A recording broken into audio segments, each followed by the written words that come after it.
Welcome to the Build and Serve podcast, where we are throwing out the social media, the social norm, and all the other bullshit to focus on one core thing, and that is to build ourselves in the service of others. I'm glad to have you here today. I'm excited. We have been on a little bit of an extended break. I was actually out of town and away from the ability to record a show for a few days, but I'm back. I'm ready to go. I got a fresh haircut. I'm feeling great. And I hope you are too. So today I wanted to talk to you guys and have a little bit of a conversation about the idea, and more so a deeper rooted belief, I guess, in the ability to change. Maybe a better way to word that would be the getting rid of that's just who I am. Or that's just how things are. Because, one of the things that I've talked about pretty in depth, I would think to this point, is that we're all on a mission to change. We all should be on a mission to change. And people hear that and they think, well, why do I need to change? Well, am I not, good the way that I am? And the truth is, I heard something recently on a podcast or in a book somewhere, and it was it said something to the degree of God loves you so much the way that you are that He couldn't bear to leave you that way. And I think that as we grow in any level of our life, we begin to realize that is the only time that we really have full fulfillment, is when we feel that we're progressing towards a goal. And some people hear the initial thought and the idea of we need to be in constant evolution, we need to be in constant change, we need to put ourselves in uncomfortable situations. You hear that and you think, gosh, that's a big commitment. That's a lot of work. That sure is subscribing to a life with no joy and no comforts and no fulfillment.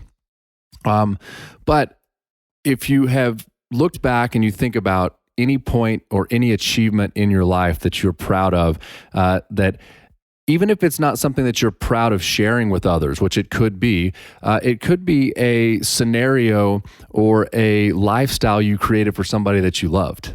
Right? It could be a peace of mind that you give another human being. You'll probably see that throughout that, you had to either swallow some pride, you had to do some things that were uncomfortable, you had to overcome challenge and opposition. You had to change, right? You had to be a different person than you were before you walked into that situation in order to get what you wanted out of it. Because there's also the adage or the saying that if nothing changes, nothing changes. And that includes you. That includes me. It even includes tearing up and throwing away of some of those beliefs and ideas and things that we hold so dear because they represent who we are, right? And so if nothing changes, nothing changes. That first, though, starts with a pattern interrupt. That first starts for most people who can continually do that over the course of time with a strategy, right? And I think that you can look at a singular win versus long-term success. What's the differentiator between those two? Or a person who has intermittent wins, they win sometimes, but then the other half the time they're just so in whether it be their money, their physical fitness, their career, whatever it is, versus somebody who consistently wins, who consistently progresses, and who does that over an extended period of time. The difference in those two people is one person has a strategy for winning and one person does not. They can both have equal inspiration, motivation, desire to get better. They can have wants. Each of these two people that I'm talking about here can be surrounded by great people. They can do all the things right. They can even have a belief that they will win. They can have a deep-seated belief that they're supposed to win. But without a strategy, you're kind of just shooting a machine gun. You're spraying it all across the room, right? And you're going to hit the target sometimes, but you're not always going to if you don't have a strategy. And the interesting thing is that the longer that you operate without a strategy, the same thing that we've talked about before, in that once you have an action that creates a good result and it builds into your belief, the longer you operate without a plan or without a strategy for your success in whatever area that is, the more you begin to have little bits of proof that you can win without a strategy. All right, and I've certainly experienced that. I've certainly experienced very big wins in my life, coupled with a bunch of mediocre stuff that really wasn't what I wanted, but enough wins to give me the idea, the misconception that I could continue winning just off of hard work, or I could continue getting the things I wanted out of my life just by having the intention or the desire. But there's enough proof out there to show that there's got to be something different between the people that get everything that they want out of life versus us sometimes that don't, right? And some of that is having to do with how people handle stress, how people handle chaos, how they get themselves out of a vicious cycle. We talked about this in the last episode, the virtuous success cycle versus a vicious losing cycle. There is a strategy as to how you get yourselves out of those things and how you handle stress. And, this topic came on and was something I wanted to talk about because I've heard from a lot of people lately, especially as I become a little bit more comfortable in my own skin with my nutrition, a little bit more comfortable in my own skin with my workout regimen or some of my work regimen. What I mean by that is the less I shield that from people, because it used to embarrass me. It was just weird, right? Going out and trying something for yourself to get better, you're a little bit embarrassed by the habits, the routines, and the rituals that have to come with that. But I was, I was a little bit more quiet about, how I was eating, a little bit more quiet about, if I was doing 75 hard or a similar workout plan, I've got to do my 2 workouts a day. I kind of let it just fade into the background because I was uncomfortable. I don't want to make other people feel uncomfortable. I didn't want to talk about it. I thought it was weird. And so as I become more comfortable in my own skin about it, I mean, not bragging about it, not talking about it, but certainly not shielding it, not being quiet about it. The more that I do that, I'm around people who say things like, yeah, I couldn't do that. Or, I'm just trying to get out of the stress of the day. I spend most of my days just in a blitz of chaos and stress. And I spend so much time trying to get out of that.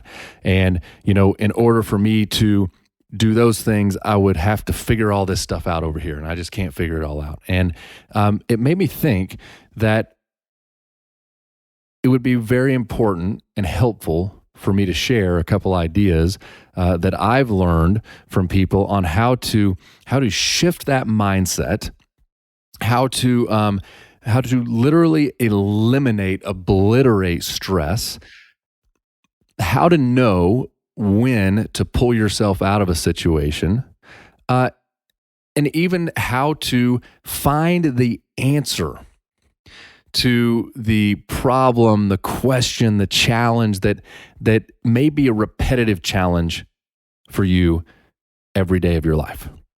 Okay? And before I start, I want to mention that any type of stress, any type of negative emotion, anything that keeps you locked in this is just the way things are, or this is always going to be challenging, we know that they're beliefs, and we know that means that they're very difficult to change. You can't just listen to me today and say, oh, well, because I heard this little nugget of good information, I can just magically change this. That doesn't happen, right? You can't just change it that quick. Adjust my mic here. You can't just change something that quick because you believe it. And the deeper side of a belief is that you associate it with self. Meaning, when you believe something is who or how you are, you'll cling to that because you need to find some level of certainty in this chaotic world. And your brain is always looking for certainty. Sometimes the only certainty that your brain can reconcile or find is the things that are true about you, the things that you believe about yourself, right? Because let's face it, it's a crazy world. So sometimes your brain will hold on to some of those beliefs and those things, even though it may cause you pain, but it still allows you to associate yourself with you. This is who I am. This gives me comfort in this world. So first of all, it's very difficult to change those belief patterns. Okay. Secondly, when it comes down to it, you have to have a strategy. You can't just magically start to change these things. And let me back up actually, because I lost myself in thought there. The second thing, so the first is that these are actually things that you believe, so they're very hard to change. The second thing is there's a chemical component to this. So when people say stuff like it's all in your head, or you just have to make a decision, that's actually not fully the truth. Because the fact is, there are chemicals that fire when you have certain emotions, right? There's hormones and biological markers that go off in your body when you begin to feel a certain way. And just like an alcohol, cigarettes, certain drugs become addictive, and you become addicted to them, so do you to some of the chemicals that fire in your body when you feel a certain emotion. So if you are constantly in that stress, or constantly in a state of cloudiness and confusion, or when you start your day and you get to your computer, you have a certain feeling that kind of overwhelms you, and you don't really like it, but it seems to come back every single day. There is a solid chance that that is purely a chemical addiction that needs to be altered and shifted. And there's no real level of just abstract thought that can pull you out of that. Okay. So if we begin to understand that there is a chemical component to this change, there is a chemical component to getting out of stress, a chemical component to finding the answers to the problems and the challenges that we need, then we have to ask ourselves, what is the best way, right, to stop the addiction, stop the feeling, and get that chemical out of our body. When I say chemical, biochemical, I mean just hormones firing, right? Whether that being good hormones that fire or bad hormones that fire. So cortisol is the stress hormone, right? And then we have other ones that make us feel more relaxed, ones that put us to bed. So how do we stop that? And the strategy I want to talk to you guys today about is something that I've learned and been studying over the past probably 18 months. And it's three components. Okay, it's three components. My mentor taught it to me as the triad. So we think of a triangle here. Okay, and there is an order to what we're going to talk about here. There's a sequence, but before I go into that, it starts with recognizing and having an ability to check yourself and know, hey, there's something not right here. There's something not right about the way I'm thinking, I'm feeling, and I have to have a level of self-awareness to go in and change that. Okay, so one of the best ways that was ever kind of worded to me, shared with me, was from a very close friend who we were discussing one day about when we start to feel stressed, or when we start to feel like the walls are caving in. And I'm sure that you've felt that before as well, whether it be in your work, in your relationship, in your finances. Every human being has felt that. Okay, and I've felt it in all of those areas multiple times in my life. But I was discussing with him just how it felt sometimes. And there really wasn't an intent behind it. I didn't think I was going to learn anything. It's just I was being open, having a conversation, saying, here's what happened today. And I have these days sometimes where I just feel like I can't get out of it. I can't shake it. I treat people differently than I would want to treat them. And what he did is he shared for me what was just a very logical, very real, very relatable idea. He said, yeah, Andrew, when I feel those moments, what I typically do is I've allowed myself to stop and do a physical check. Because more times than not, if I'm stressed out, if I'm tired, if I'm cranky, if I'm rude, it is a physical thing. I get so ingrained in my work, this guy said to me, that sometimes I have to stop and I have to say, okay, quick 10-second physical check. Am I hungry? Am I not getting enough sleep? Is my stomach bothering me because of something I ate? I've got pain in my lower back? What is it? And 9 times out of 10, this man told me, I will find there's something physically off, a physical imbalance that is causing me to perceive the problems that I'm dealing with, the challenge, the people that I'm dealing with to be an impossible feat. And I sat and I thought about that for a minute. I thought, wow, that is so simple, so powerful, just a 10-second physical check, right? And I bet as you listen to this, you're thinking about that going, I wonder how true that is. I can tell you for me that after that conversation was had, I could find for me, probably about 60 to 70% of the time, when I started to feel that way, when I started to feel bad or that problems were bigger than I'd ever seen before, I could stop and do that physical check and I would go, oh, it's my stomach that's bothering me. I have probably a 4-year path that I've been working on my personal gut health, how I feel, the foods that I eat. And I had some real challenges with it, some that have made my diet pretty restrictive. Another one of those things that people look at me and say, I don't know how you do it, but I do it only because I felt so bad. The point is, I could really dial in and even start to see when I treated my family certain ways or when I got frustrated about some certain ways, I'd stop into that physical check and go, oh, it's actually that my gut is uncomfortable, there's pain in it, or I'm nauseous a little bit. And that physical process of my body trying to digest whatever it was playing out into my feelings, my emotions, and how I treated others. And the funny thing about that is, as soon as you identify the problem, all the auxiliary stuff and the feelings about the problem start to kind of fade away. You ever notice that? It's like, something's wrong, you have a problem, you don't know what it is, it's kind of scary. And as long as you leave it kind of to the side, then it can loop in your mind and it can play into all these things. But as soon as you isolate what the problem is, then you're empowered. Then you realize.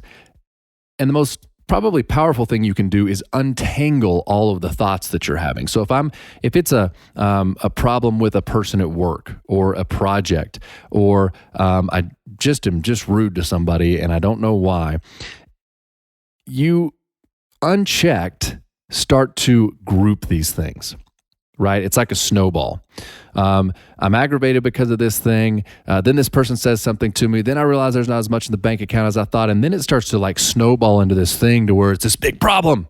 And the whole world, your whole world is damaged and things just aren't how that you wanted them to be. And this is not what I thought life would be at my age. So it gets in this whole big thing when really maybe it's just a quick physical issue that you're having, a mechanical issue rather is a better way to put that you can stop and say, oh, this is what's causing that feeling. I need to shift how I eat the rest of the day. And then all those other things just start to fade away and fall apart, right? So the first thing that we have to know is there are a lot of times where if you just stop and give yourself a physical check, you can realize that, hey, this actually has nothing to do with this big, scary monster that I'm dealing with right now. This is a mechanical issue that I can change and really doesn't have to affect how I feel. Right. And so I went off on a little bit of a bunny trail there to make sure that I impressed upon you the idea and the tactical work of being self-aware. Okay. Because it's very easy, especially if you've done it for a long period of time, to slip into these situations of distress, to slip into these moments of aggression and anger, and just accept them for what they are. Right? You just slip into them, you start acting them out, and it's typically too late. You've hurt somebody. You've been unproductive at solving the problem or made the problem worse before you realize that it was even happening. So we have to start to realize that a level of self-awareness must be in place first before we start to change these things. Okay. And so I promised you a strategy for this. I want to talk to you a little bit about the triad. So that you can, once you have that level of self-awareness, and let me make sure I'm clear on this or for you, is that it doesn't have to necessarily be when you run your physical check. It doesn't have to necessarily be that you find something physically wrong. It could be that, okay, I don't know if something's physically wrong. What else could be causing this? It doesn't have to be physical. But what will change the pattern is changing your physiology. Okay, so it doesn't have to be something that you identify right off the cuff that is a physical issue, but you can change it with your physiology. Okay, and that's the first point of the triad. So when you notice yourself, whether it's being stressed about something or you need to change, first of all, you've got to be aware. And the second thing you got to do is change your physiology. Because going back to emotions and going back to being locked into situations, when you're feeling that way, you use your body a certain way, right? And the way that you use your body fires certain feelings and certain emotions. So the one of the best examples I can think of is it's very difficult to be depressed and down when you're working out. When you're using your body in a positive way, in a powerful way, and you feel your body working in harmony with whatever you're trying to do, it's very hard to be depressed. Right? But if you think about how you feel, or you think about when you are depressed, you probably use your body in a certain way, right? You probably are hunched down. You probably have that place that you go to. For me, it's putting my thumb on my temple and my index finger right here on my forehead, and I sit a certain way. And I've done that since I can remember. My breathing goes a little bit more shallow, right? My head is typically down, my sternum's face down. When I use my body in that way, I immediately fire certain hormones and certain feelings that I associate with that stress. And most of us who work at the same desk every day or have the same habits, patterns, and routines, these things go unchecked. And so a lot of times, you could simply be using a physical pattern that has become associated with that stress, that fires off the stress and gives you the illusion that what you're dealing with is the same thing as something you dealt with a week ago, a month ago, something that was maybe far more stressful. So the first thing that we can do is we can interrupt the pattern by changing our physiology.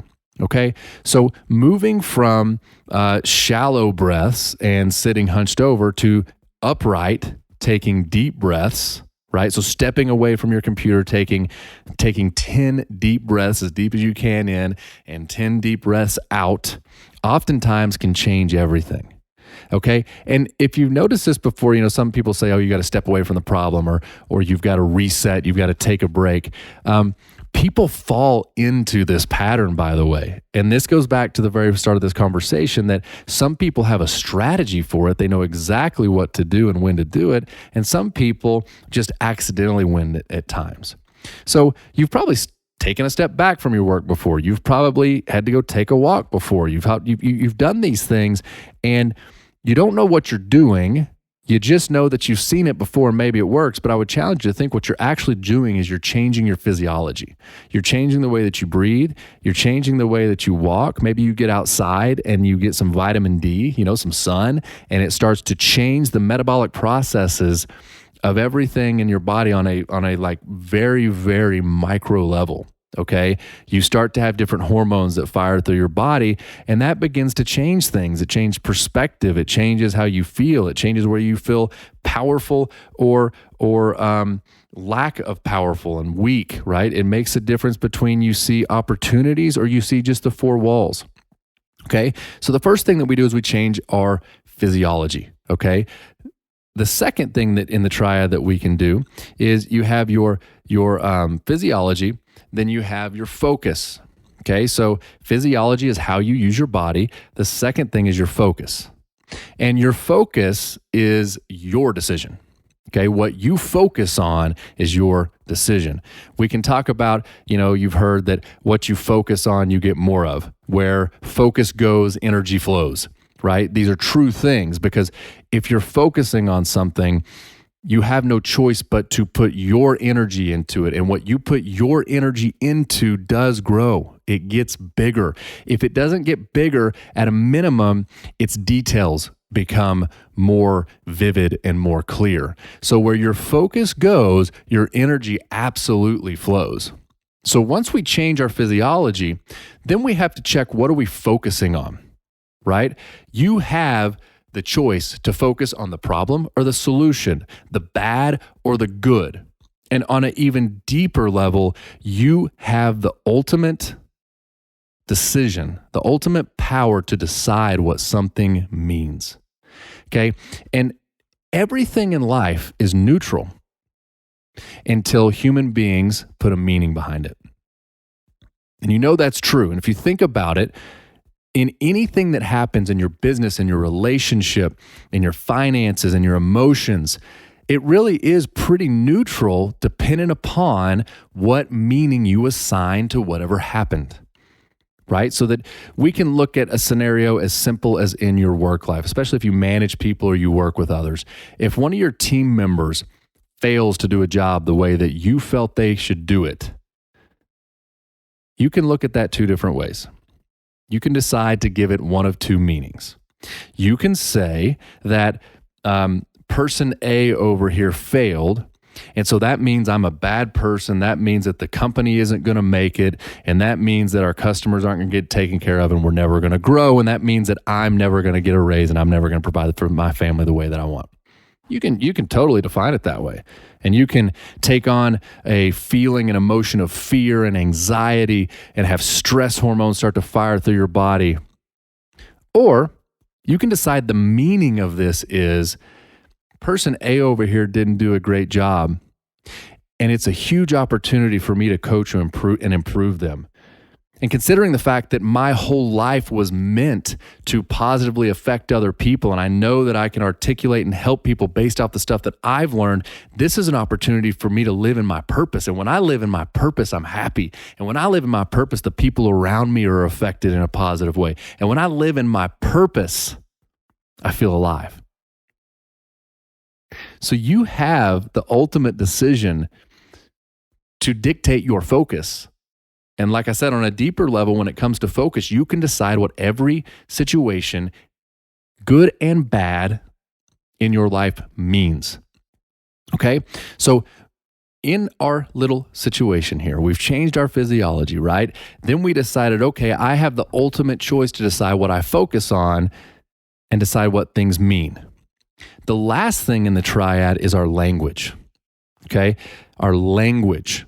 So as I said over here, at the second point of the triad with our focus, that we have the ultimate choice to decide what something means, it really is a temporary and just the starting point of how we feel about something when it's silent. But as soon as we put words onto it, then it becomes concrete. Okay? So the last thing is to decide, how are we going to use our language? What words are we going to use, right? How are we going to define things? Are we going to say that this is a big problem? Are we going to say, I found opportunity for growth? One of the more recent word switches that I've been doing lately is changing from, what concerns me is, because the word concern, to me at least, I define it as pretty stressful, as pretty serious, as a problem, to, something I think is really important to look at. Now, how does that change things? You know what concerns me? You know what I think is really important to look at? So when I change my language around a situation, then all of a sudden what I am putting out has either a positive or negative connotation. And more importantly, it has a problematic definition, which is can make you feel in a corner or stuck or moving backwards, to a progressive and opportunity driven situation. So our language is the last thing we do. Once we've changed our physiology and we've rid ourselves, we've broken the pattern of all the negative emotions and negative feelings running through us, then we decide what we're focusing on, the problem or the solution. The last thing we do is we check ourselves with our language. We make sure that we are being pure with our word, that we are staying in line with the way that we defined and what we're focused on and what the meaning is. Then we verbally make sure we're doing this. And here's the thing about language too. While most of our lives we think about this audible language thing affecting only other people, it affects you more than you know. And you have to realize that many times you're using words that have just become your most favorite collection of words, like your little few words that you use to define different feelings, different situations, but you use all one word for them because your vocabulary is just kind of stuck on those things. And so if I use the word concerned, for instance, I could say I'm concerned about my grandmother's health because maybe my grandmother's older and she's beginning to lose her ability to function well, and she's getting on in life and could be towards the end of her life. I could be concerned about that. But when I go in and I use the word concern for situations like that many times in my life, and then I also in business say, I'm concerned about how Sally's been working. I'm concerned about her commitment. I've just taken, and I think you would agree, two very different on the severity level situations, and I've branded them the same. I have equated to the passing of an elder, a family member, to somebody who is using the time clock, good or bad, right? And what I do when I use the word concern in both of those situations, I'm triggering similar emotions, feelings, and hormones that can put me into a state and put me into back in to that hunched over, light breathing, stressful. I begin to build things up and the snowball starts to amass and I start to treat people differently, all because this person over here, I'm a little bit concerned about their work. So I challenge you to think about the fact that even though you can change your physiology, you can change your focus, and then you can change your physiology, you change your focus. If you don't change your language, then the whole triad is broken. Right? Because you can take that scenario to where you can step out, right? You can get things going. You can move your body a little bit in a different way, which triggers different feelings, different emotions, different hormones. You can decide what you focus on with Sally, but then you can come over here and say, I'm concerned about the way Sally's using the punch clock or whatever it is. And you can pull yourself right back into it. But if we use these three things effectively, if we use the triad, we use by changing our physiology, we change our focus, and we change our language around something, then we can change for the better at any time.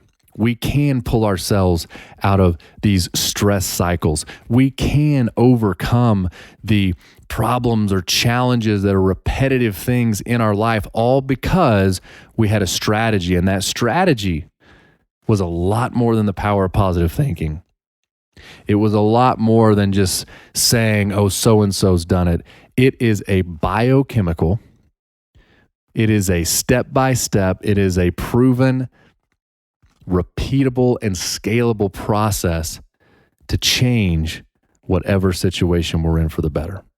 So I want you to use this triad this week, this month, this year, for the rest of your life. Anytime you feel yourself slipping in to the person that you don't want to be in, remember to do that. You've got to have enough personal awareness. You got to use the physical check. You got to go, okay, this isn't the person I want to be, and I'm going to make a decision to not just fall into the addiction of these emotions that I feel. So I'm going to do my physical check, and I'm going to say, if I can't root it out there, what I'm going to do is I'm going to use the triad. I'm going to change my physiology. I'm going to focus on something else or a different side of this coin, and I'm going to use my language differently to pull me in to the person that I want to be. Thanks for being here. Sayonara. See you next time.